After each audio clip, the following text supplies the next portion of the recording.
Brazza News vient de nous prendre encore un chiffon, comme d'habitude. Ils évoluent de contradiction en contradiction. Hier, ils affirmaient qu'Olela était corrompu par Sassou Nguesso.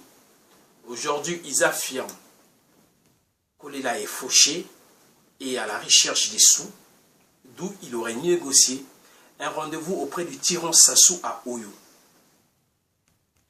Que voulez-vous qu'on puisse apporter comme réponse à ce genre de chiffon? De toutes les façons, ils en sortent un tous les jours. Donc nous leur disons, rendez-vous, mon cher Très Patrick, au prochain rendez-vous. De l'épisode, du nouvel épisode qui va nous sortir. Oh, mon cher Brice, Landry Déco, avec Brazza News, on aura tout vu. C'est chaque jour qu'ils nous pondent un chiffon, comme tu as dit. Mais aujourd'hui, Brazza News n'était pas vraiment notre problème. Nous allons axer aujourd'hui notre échange. Nous allons parler aux filles et aux fils de la Likwala. C'est celui-là le but de notre entretien aujourd'hui. Brice, je te redonne la parole pour que tu continues. Merci très cher Patrick.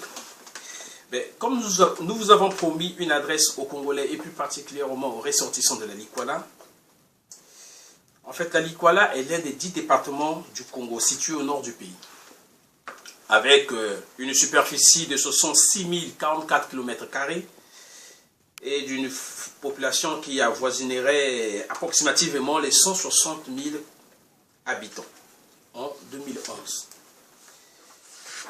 Ce département compte 5 communautés urbaines d'agglomération dont Epena, Enyele, Betou, Infondo et Dongo. Enyele compte 21 000 habitants et Infondo, le chef de département, 48 000 habitants. Donc je pense que, notre cher Patrick, nous allons essayer de faire un peu le tour de ce département très riche pour voir depuis. Nous n'allons pas repartir aux indépendances. Non, nous pouvons même parler à partir de 1997 jusqu'à nos jours. Qu'est-ce qu'est devenu ce grand département? Brice, ce département, avec ce qu'elle comporte comme richesse, on peut dire qu'il devait être l'un des têtes de pont du développement du Congo. Malheureusement, un département aussi riche que celui de la Likwala, les habitants de ce département sont pauvres. Alors, on peut se poser la question de savoir comment ce département si riche puisse avoir un niveau de pauvreté tel qu'il existe aujourd'hui dans ce département. C'est ainsi, aujourd'hui, c'est le lieu même où toi et moi, ressortissants de la Likwala, les fils de la Likwala que nous sommes, nous allons interpeller ceux qui sont aux commandes de ce département. Mais en commençant tout bonnement par l'omnipotent préfet, le roi Gilbert Djombo Bomonjo, qui est en place depuis 1997. 19 ans. 19 ans. 19 ans. 19 ans. Si nous passons en revue son bilan sur le département, il est complètement, mais alors cruellement, négatif. On peut donc se poser la question de savoir qu'est-ce qu'il fait, ce monsieur, encore à la tête du département. Comment comprendre un seul exemple, Brice, comment comprendre que Infondo, une grande ville comme Infondo, le chef-lieu du département, avec 48 000 habitants, ne puisse pas avoir de l'eau potable. Alors que le but premier d'un responsable politique de la trempe du préfet Gilbert Djombo Bomonjo est évidemment le bien-être de sa population. Mais il ne le fait pas. Tu peux continuer certainement à égrener comme ça son bilan.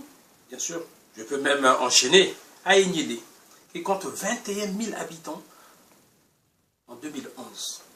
21 000 habitants en 2011. Et je vous signale en passant, Enyélé, c'est l'une des communautés urbaines d'agglomération du département. Dont le fils du pays s'appelle le ministre Henri Djombo. Et qui est d'ailleurs le député d'Enyélé. Avec comme suppléant notre cher avocat et frère Sabin Banzani. Voilà. Mais les deux sont tous à Brazzaville. Ils habitent à Brazzaville. Donc pour vous dire, même à Enyélé qui a 21 000 habitants, il n'y a pas d'eau potable. Il y a des choses que les Congolais ignorent. Les gens ne le savent pas. Lorsque nous allons parler, il ne faut pas dire que non. Pourquoi vous tapez sur les gens de la Likwala? Et Brice, comment veux-tu qu'il y ait de l'eau potable quand le député et son suppléant sont à Brazzaville? Et je vous signale que Enyélé et Brazzaville, c'est à peu près 1000 km. Hein. Ce n'est pas à côté. Hein. Et donc, ce n'est pas du jour au lendemain, ils se retrouvent à Enyélé pour s'enquérir de la situation de la population, pour savoir et faire un rapport. Voilà, c'est déjà ça. Et pour vous signaler, effectivement, c'est les deux là, Henri Djombo et son suppléant, sont des ressortissants de la Likwala. Comme le préfet Gilbert Djombo Bomondjo. Tout à fait. En fait, lui, c'est le président de la Likwala. Il s'est autoproclamé le président de la Likwala. C'est lui qui a le droit de vie ou de mort des ressortissants de la Likwala. Et voilà. En fait, ça passe inaperçu. Personne ne s'inquiète. Tout le monde trouve ça normal. Personne ne dénonce. Mais non, nous voulons quand même interpeller cette jeunesse. Et la fameuse décentralisation. Non, parlons pas. La municipalisation décentralisée. Non, Patrick, s'il te plaît. Hein, parce que là, on risque d'avoir des AVC. Ça ne sert à rien qu'on revienne encore sur ça. Déjà, qui nous explique. Voilà. On pourra en parler de la décentralisation. Je suis d'accord. Mais moi, aujourd'hui, qui nous donne d'abord son bilan en tant que préfet de 1997 jusqu'à nos jours. Et le ministre qui est à vie, Henri Djombo, depuis qu'il est ministre, qu'a-t-il fait? Lui, il est le député d'Enyélé. Qu'a-t-il fait de la Likwala ou d'Enyélé? Et vous, les ressortissants de la Likwala, vous courez derrière ces gens. Que ce soit Bomondjo, que ce soit Henri Djombo, tous, ils sont pareil. Pareil, mais il n'y a pas que... on peut, puisque nous sommes en train d'interpeller tout le monde, voilà. Mais interpellons le président du conseil régional, qui est Fabien Bacoté. Voilà. Est-ce que toi, aujourd'hui, Brice, tu peux me dire à quoi sert le président du conseil régional dans le département de la Likwala? Voilà. Interpellons le ministre Alain Moka, qui est le président du groupe parlementaire du PCT. Qui est ressortissant de la Likwala. Interpellons le président du Conseil économique et social, Jean-Marie Tassoua. Ouais. Mais attendez, on peut passer tout ça, tout ce monde-là en revue. Quand-il fait pour le département est tiré vers le bas. Le département est tiré vers le bas. Ils vont se lever demain matin pour venir nous dire que, mais écoutez, les enfants, ce que vous êtes en train de dire n'est pas vrai. Mais qu'est-ce qu'ils ont comme, aujourd'hui, bilan à nous ressortir? L'école fonctionne là-bas? Rien. Il y a de l'eau? Rien. Il y a de l'électricité? Rien. La jeunesse, comment ils occupent la jeunesse sur place? Dépravés. Les dépravés. Le taux du VIH, le plus élevé. Le plus élevé, le VIH, ça se trouve dans la Likwala. Parce que, effectivement, qu'est-ce qu'ils ont comme activité? C'est la boisson et le sexe. Il faut dire les choses clairement. Mais bien sûr. Sinon, ce sont les pratiques occultes. Bien sûr. Et cette jeunesse. Bien sûr. Mais moi, ce que moi, je voulais interpeller auprès de la population. Si aujourd'hui, ce préfet omnipotent, qui se proclame président de la région de la Likwala, se permet... Il doit avoir un pacte avec son ami Sassou Nguesso. Voilà. Moi, c'est ça. S'il le fait, c'est avec l'accord de ce président. Mais ça ne peut pas être autrement. Ça ne peut pas être autrement. Et ils sont toujours derrière lui, ce monsieur. Alors, lorsqu'on se rappelle... du coup d'État de 97, mais lesquels qui ont porté ce président au pouvoir? Je crois que là tu touches un point très sensible. Lesquels qui ont porté? Et lorsqu'on parle des Katangais, pourquoi parle-t-on des Katangais? Lesquels? Quels sont ces militaires là? Mais c'est... Ben, tu te souviens, ce monsieur Sassou, Il se cachait où pendant la guerre? Mais il le Voilà. Il se cachait chez qui? Mais il le sait. Chez qui? Il le sait. Bon, voilà. Alors, quels sont les combattants qui ont ramené, Voilà. en gros, M. Sassou au pouvoir? Ce ne sont pas les combattants de la Likola. Et après, qu'est-ce qui s'est passé? Mais qu'est-ce qui s'est passé? En 97, après 2000, qu'est-ce qu'il a fait? Alors, il a éliminé un à un. Tous, ils sont passés. Il les a tous balayés. Voilà. Alors aujourd'hui... Il y a des gens encore qui courent derrière ce Sassou. Ils pensent que ce monsieur, c'est un malade.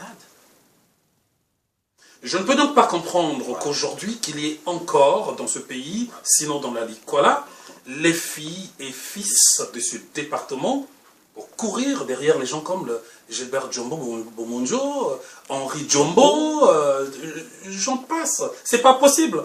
Nous avons dans ce département des jeunes, nous avons des gens dignes, des gens braves, capables évidemment de passer à autre chose, de penser développement de ce département autrement. Mais ça suffit. Moi, aujourd'hui, je dis simplement que les Djombo, les Tassoua, les Alain Moka et consorts, mais qu'ils passent la main, ils ont fait leur temps. On a vu ce dont ils sont capables et ils ne sont pas capables aujourd'hui de nous produire quelque chose de nouveau. Non, nous sommes prêts pour prendre la relève. Pour prendre la relève. Et les toi, choses tu n'es pas prêt, toi? Ah, bien sûr que si. Moi, je le suis. Voilà. Donc, moi, je le suis prêt pour prendre la relève. Ne vous laissez pas berner par ces gens-là. Vous avez des compétences, vous avez des capacités. Voilà. Vous pouvez faire mieux qu'eux. Qu'est-ce qu'ils ont de plus que vous? Rien. Qu'est-ce qu'il a fait Henri Djombo? Département. Henri Djombo, ministre. Qu'est-ce qu'il a fait? C'est en 2010-2011, il a essayé un peu de prendre quelques éléments qu'il a placés dans, je sais pas, dans quel département pour faire style, il fait quelque chose. Qu'est-ce qu'il a fait dans son département? Rien du tout. Il a passé son temps à vendre le bois aux Malaisiens, certainement. Voilà. Oui, qu'est-ce qu'il a fait d'autre? Et d'ailleurs, c'est pas mauvais quand même, s'il veut vendre le bois aux Malaisiens. Mais en contrepartie, qu'est-ce que le département a gagné? C'est ce qui se passe avec le département du Kouilou. Lorsqu'on part piller le pétrole, alors qu'en contrepartie absolument rien. Et nous, on a observé effectivement dans la Likola, qu'est-ce que le monsieur a fait, en complicité avec le diable qui est au pouvoir, monsieur Sassou, qu'est-ce qu'ils ont fait? Ils ont vendu le bois aux Malaisiens en contrepartie. Est-ce que tu sais que dans la Likola, il n'y a même pas une école maternelle? Mais c'est qui n'est pas normal.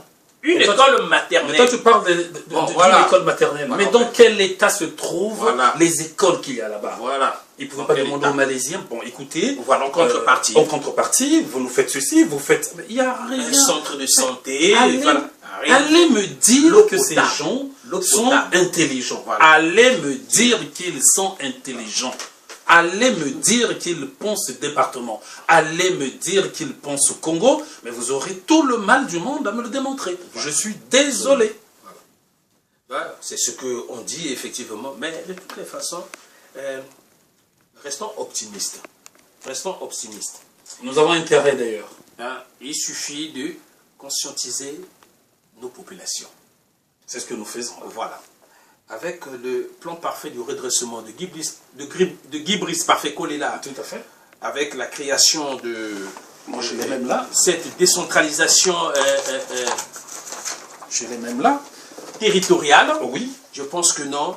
On pourra peut-être trouver des solutions dans nos départements. Exactement. Il est inadmissible aujourd'hui. Il est impensable. Pourquoi le préfet d'un département doit être un ressortissant département? Pourquoi forcément? Pourquoi? La meilleure des choses à faire, c'est d'aller dans le sens de ce que Guy Brice Parfait envisage. Donner la possibilité, décliner, donner la possibilité aux habitants de se choisir ceux qui doivent ou ceux qui devront avoir la gestion du département. Permettre ainsi, comme ça, lui, dans son plan parfait pour le redressement, il pensait à 4 provinces. La province du littoral, la province du Congo central, la province de Mbé, la province de la Likola Sanga. Et nous, on se retrouvera là, voilà. À la province de la Likola Sanga, qui sera composée des départements de la Likola, de la Sanga et de la cuvette centrale. Et lui, qu'est-ce qu'il pense? Il pense simplement qu'avec cette décentralisation, on donnera donc la possibilité aux habitants de choisir leur gouvernant. à la tête de chaque province, il y aura un gouverneur qui sera élu par le peuple. Et ce gouverneur aura à mettre en place un gouvernement avec 12 membres. Pour effectuer quoi? Pour faire quoi? La politique du département.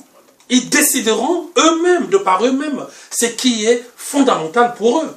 Au lieu que les décisions partent toujours de Brazzaville. Ils auront une autonomie financière, une autonomie administrative. Voilà comment on peut changer les choses. Voilà comment on peut faire éclore, Brice Deco, les énergies. Voilà comment on peut donner la possibilité aux ressortissants de chaque département de s'investir dans le développement de chaque département. Alors là, quand tout part de Brazzaville, on se retrouve avec des rois omnipotents, préfets, Djombo, je ne sais pas qu'est-ce qu'il a vendu à Sassou pour que Sassou le maintienne toujours là. Et puis pire, tu sais pas, sa garde est composée des Rwandais. Des Rwandais. C'est même pas des Congolais. Allez savoir. Vous savez, milice. Il y a des choses qui méritent. Voilà. Il y a des choses qui m'agacent, des choses qui m'énervent. Voilà. La garde rapprochée du président de la Likwala. C'est comme ça qu'il faut l'appeler. Il faut l'appeler président. Parce que c'est lui qui a le droit de vie ou de mort des ressortissants de la Likwala. Mais il décide de tout. Et tu sais qu'il a viré les gens, après la campagne présidentielle, qui n'ont pas voté pour Sassou. Ben oui. Ils ont été relevés de leur fonction. Mais comment ne pas l'appeler l'omnipotent? Voilà. Et ça, l'autre, il est au courant. L'autre, il est au courant, qu'est-ce qu'il fait? L'autre, ça l'arrange. C'est qui l'autre? Je pense. C'est qui l'autre? Est-ce que tu sais? C'est qui l'autre? Sassou. Ah, d'accord. Mais tu sais, de toutes les façons, je pense que si c'est pas lui qui a la manœuvre. Parce que les deux Djombo ne s'entendent pas. Tous les grands, les hauts cadres de la Likwala ne s'entendent même pas. Ils passent leur temps à se torpiller. Voilà. Mais c'est lui qui alimente tout ça pour essayer de freiner le département. Mais c'est idiot. Tu sais, un gars comme Henri Djombo, milliardaire, mon cher, milliardaire, il est fier. Il est milliardaire, il est fier. Il va faire quoi avec ça? Tu sais, son pays, son village natal, Enyele, dont il est le député. Pas d'eau potable. Honte à toi. C'est malheureux. Honte à toi. Honte à toi. Vous savez, nous, vous savez, il y a des choses, on n'a pas peur. Hein? Il faut que les gens le sachent. On n'a pas peur. On le dénonce parce que nous sommes au cœur de tout ce qui se passe dans la Likwala. Non, mais on dira de nous demain, là, voilà, tu entendras, on dira de nous qu'on a faim, voilà, on fait ça pour qu'on nous donne de l'argent, voilà, qu'on est devenus des intégristes et tout. Non. Moi, lorsque je parle, j'ai pas peur. Je suis le petit-fils de Mabunda. Je suis le petit-fils de Paul Mbenga. Donc personne ne peut venir me dire quoi que ce soit. Ça, je vous le dis. Donc ce que je dénonce aujourd'hui... Qui ne connaît pas la famille d'Ibebeke, voilà. Sambi, Makaba et consorts, voilà. Faut arrêter. Voilà. Donc aujourd'hui, tout ce que nous disons, nous dénonçons la mauvaise gestion de nos dirigeants. Autrement dit, on en a marre. On ne veut plus d'eux. Ça suffit. Ils peuvent rester avec Sassou. C'est pas grave. Mais nous demandons à la jeunesse de la Likwala de se ressaisir. Le moment viendra, nous allons organiser les choses pour donner une autre image de ce département si riche. Mais tu sais, Brice, ce que nous disons sur le département de la Likwala est valable pour les autres départements du Congo. Très bien. Voilà. C'est-à-dire que nous prenons là juste l'exemple du département de la Likwala dont nous sommes ressortissants pour illustrer ce qui se passe dans d'autres départements. Mais c'est la même chose. Mais notre souhait, même si, évidemment, notre souhait serait peut-être que les autres fils des autres départements fassent autant pour dénoncer. Moi, j'adore pour mettre. Voilà. Ce n'est pas le tribalisme. Voilà. Ce n'est pas le régionalisme. Voilà. Mais un Congo, c'est-à-dire que si demain les fils de l'Elikwala se lèvent pour dire il faudrait qu'on développe notre département, ceux du Poul le font, ceux de la cuvette ouest le font et tout, et partout la même chose. Eh bien, voilà comment. Qui est gagnant? Mais c'est le Congo. C'est le Congo. Le grand gagnant. Qu'on ne vienne pas nous parler du tribalisme.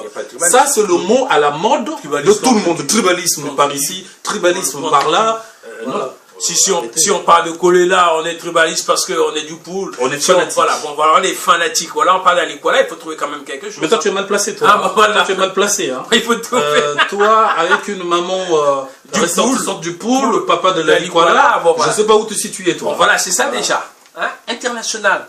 Je suis international, il n'y a pas que ça. Les enfants dans les plateaux mongares. Hein. Moi, je suis international. Hein. Je suis partout. Ouais, j'ai de la famille dans le Nibolek. Je suis là-bas. Même dans le Kouilou, même des Vili. C'est bien dommage. On aurait dû préparer quand même un petit texte où on devait parler. En Vili, en Bébé, en Lari, en Ignélé, en Teke. Peut-être ça allait rassurer tout le monde. Bon, donc, je te laisse le mot de la fin. Oui, voilà. Le mot de la fin, c'est juste pour dire que ce coup de gueule, Brice et moi l'avons voulu pour réveiller les filles et les fils de la Likwala. Et que tous les ressortissants de la Likwala sachent qu'ils ont un cerveau pour réfléchir, ils sont capables de beaucoup de choses, ils ne doivent plus être derrière tous les noms que nous venons de citer là comme des moutons, à les suivre comme des moutons. Non, nous avons suffisamment de compétences, nous avons des cerveaux pour faire des choses dans ce département-là. Ceux qui sont à la tête de ce département-là ne sont pas mieux lotis que nous, que vous. La preuve. Vous êtes la preuve. Ils ont complètement échoué. Ils ont complètement échoué. Donc, nous en appelons à un réveil, mais aussi une prise de conscience. Une prise de conscience de toute la jeunesse congolaise, de tous les départements du Congo, pour que le Congo, demain, soit un pays qui jamais ne dormira. Pour que le Congo retrouve ses lettres de noblesse, pour que l'on parle de notre Congo, de nos départements, autrement, avec fierté. Voilà le message que nous voulons porter à la jeunesse congolaise. Voilà le message que nous voulons porter à tous les Congolais. Voilà le message que nous voulons porter aux ressortissants de la Likwala. Qu'on ne vienne pas nous parler du tribalisme. J'en ai fini, Brice. Merci. Merci.